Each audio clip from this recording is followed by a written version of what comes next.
We've said time and again that energy flows and nutrients cycle. But what if the cycle and flow get disrupted? This is video 4.6 on disruptions to ecosystems.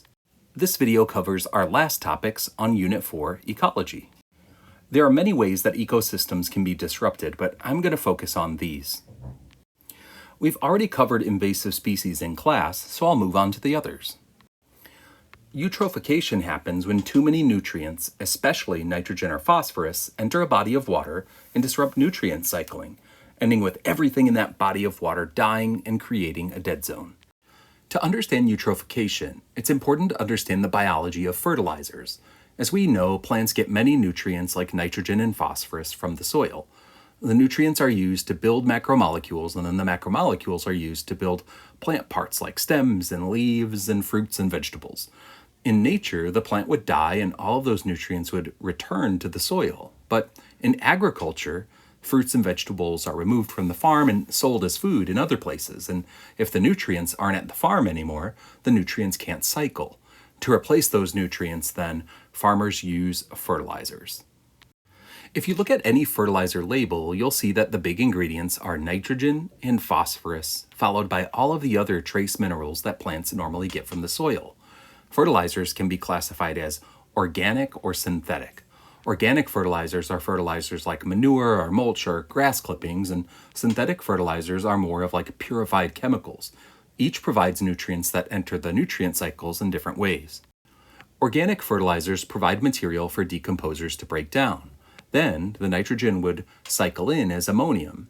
Breaking down complex organic matter could take a long time, so synthetic fertilizers take the approach of strategically adding different nitrogen compounds. Synthetic fertilizers can add nitrates, nitrites, and ammonium.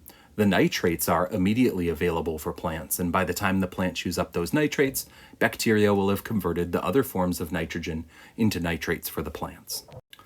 Same with phosphorus. Organic fertilizers provide material for detritivores to break down, but synthetic fertilizers directly provide the phosphates that plants need. Now, the problem of eutrophication happens when people use too much fertilizer. You see, the nitrogen and phosphorus can get carried away by rain as runoff and end up in a body of water. And just like land plants love these nutrients, algae in the water will use extra nitrogen and phosphorus as well. And this spirals out of control until everything ends up dead. Let me explain. So excess nutrients get into water, and those nutrients are usually fertilizer, but they can also be excess animal waste from a farm or even soil from erosion. Now, the algae use the excess nutrients to bloom, which means grow out of control. Then, the algae bloom creates a thick layer on top of the water that blocks sunlight from reaching the plants below. And then, those plants below the surface die, and once the algae use up all of the nutrients, the algae die too. Next, bacteria decompose all this dead plant matter. But the problem is that bacteria use oxygen in this decomposition process. Once the dissolved oxygen in the water drops below a certain level, nothing can survive, and a dead zone is created. The next ecological disruption is deforestation, which is when a lot of trees are removed from an area. Now, there's good reasons to remove trees, and those can include like using the wood or clearing the way to build homes or farms. And two common ways to remove the trees include clear cutting, where the trees are cut down, or slash and burn deforestation, where developers set fire to the trees in an area. But here's the thing, plants are so critical to nutrient cycling that removing such a large amount of trees has catastrophic consequences to nutrient cycling, starting with the carbon cycle. Now, we know that plants normally fix and assimilate carbon using photosynthesis. Deforestation then would reduce the amount of carbon pulled out of the atmosphere, and slash and burn deforestation would add even more carbon to the atmosphere. Either way, there's a lot more CO2 in the atmosphere after deforestation.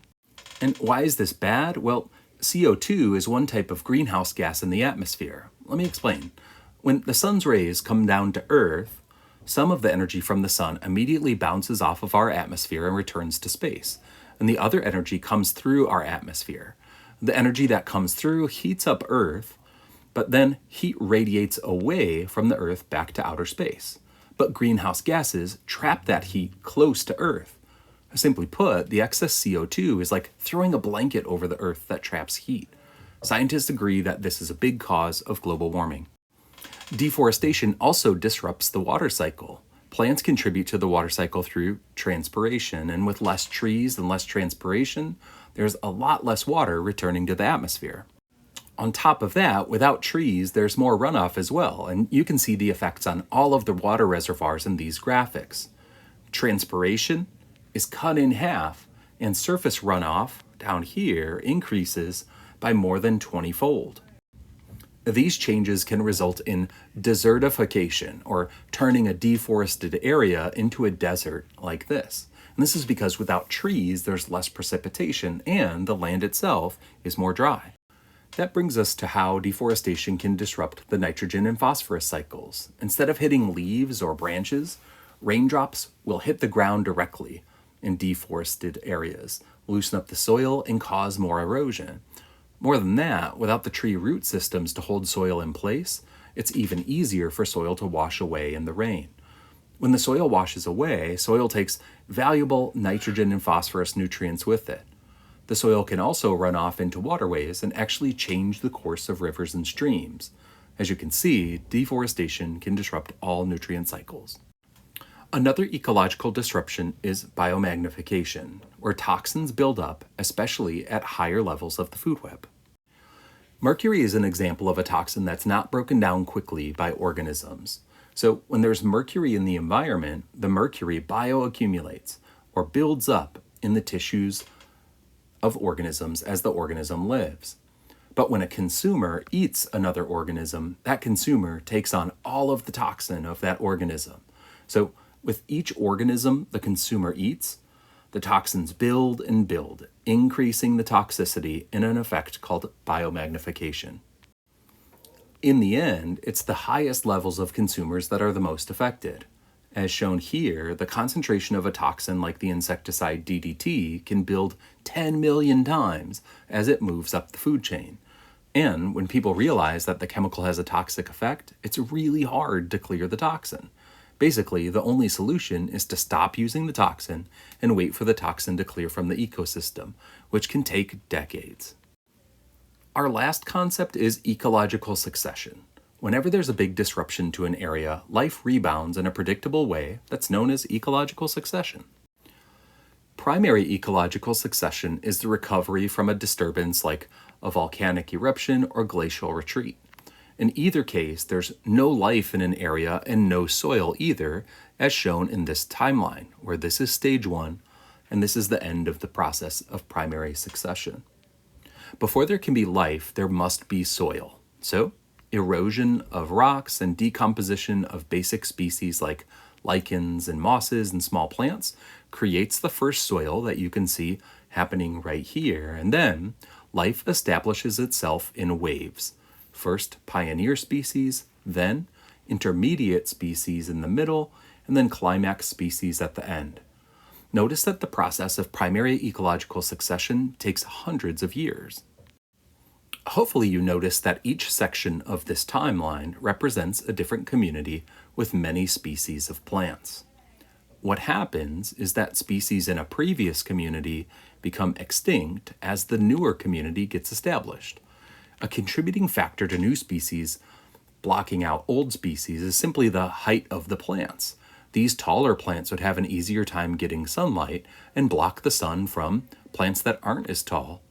At the end, there's a climax community, which is the final group of plants that make up the fully final recovered ecosystem.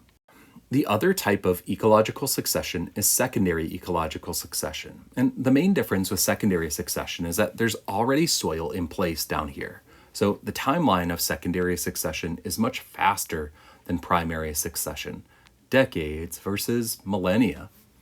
Ecological disturbances that result in secondary succession includes floods, fire, agriculture, or deforestation.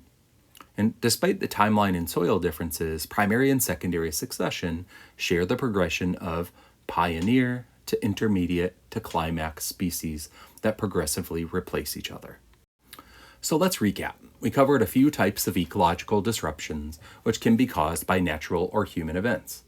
One is eutrophication, where a rapid increase in nutrients, often fertilizer, in a body of water causes an unsustainable algal bloom. Bacteria feast on all of the dead plant matter and use up oxygen in the water, making it impossible for anything to live there.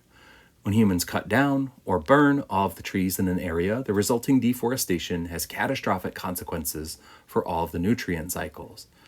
Some chemicals that humans use, like mercury or the insecticide DDT, can get out into the environment and build up to toxic levels in apex predators, a phenomenon called biomagnification. Finally, ecosystems generally bounce back from catastrophes through a series of events called ecological succession.